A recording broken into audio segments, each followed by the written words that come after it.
estamos aqui para abordar mais um assunto importante para a sociologia, que é movimentos sociais.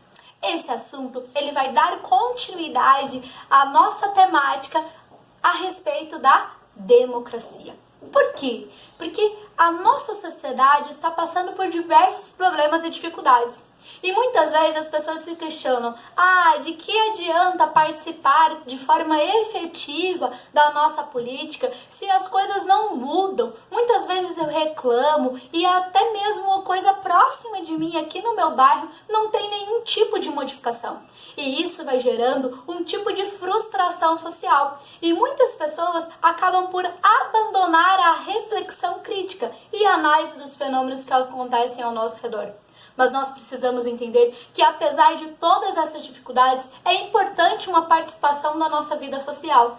E a mobilização popular é uma forma em que as pessoas podem, de maneira efetiva, uma opção legítima de praticar a sua cidadania.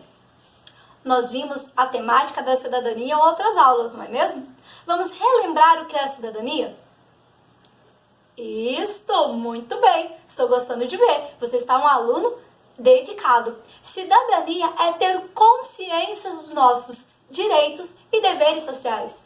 Ou seja, por meio da mobilização social, nós podemos participar dos fenômenos que acontecem ao nosso redor. Ou seja, é por intermédio dos movimentos sociais que nós podemos interferir no nosso dia a dia. Ou seja, reivindicar os nossos direitos e cumprir com os nossos deveres. Mas afinal, o que é movimento social?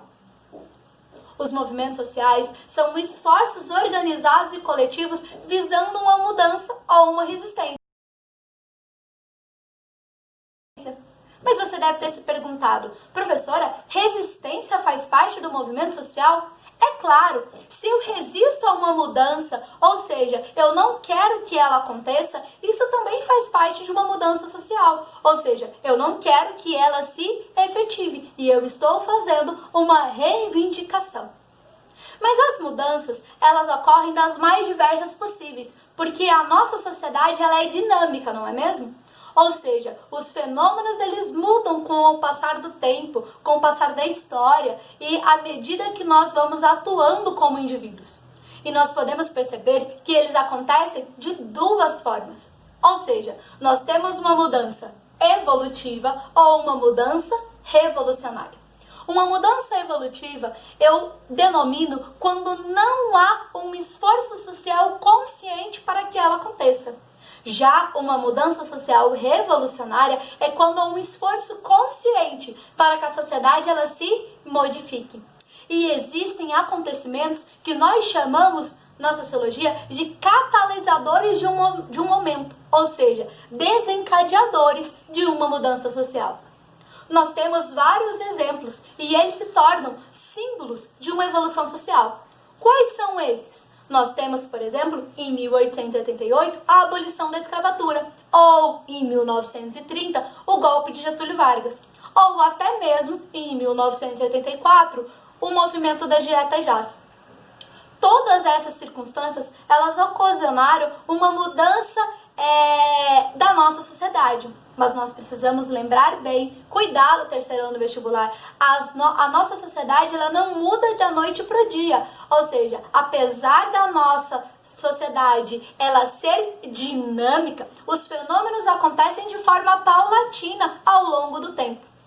E nós podemos dividir ainda os movimentos sociais em dois grupos. Quais são eles? Os chamados reformistas ou revolucionários. Os movimentos reformistas, como a própria palavra já diz, eles são movimentos que não atacam a estrutura das desigualdades sociais. Ou seja, eles são movimentos que eles não vão abalar a estrutura social, mas eles vão buscar uma mudança, uma reforma da nossa sociedade.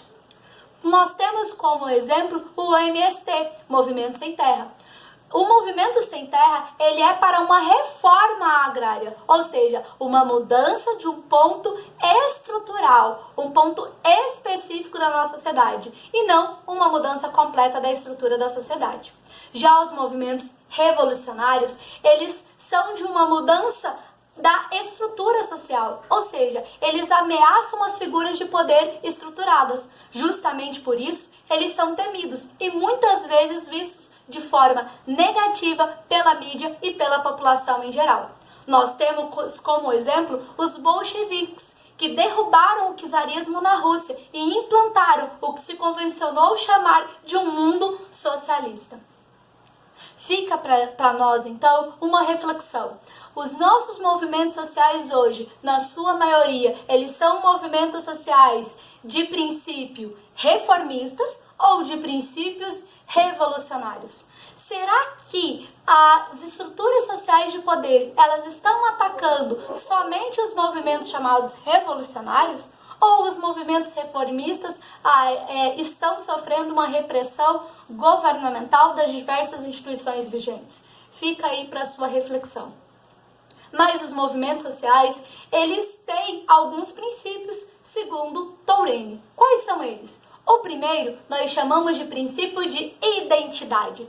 Ou seja, todo movimento social, ele precisa ter um público reconhecido.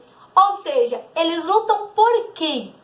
Quais são os seus interesses? Os seus objetivos? Faz parte da identidade. É necessário que o movimento social tenha um.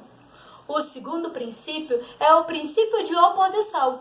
É óbvio, se todos pensarem da mesma forma, para que existir um movimento social para modificar alguma coisa na sociedade?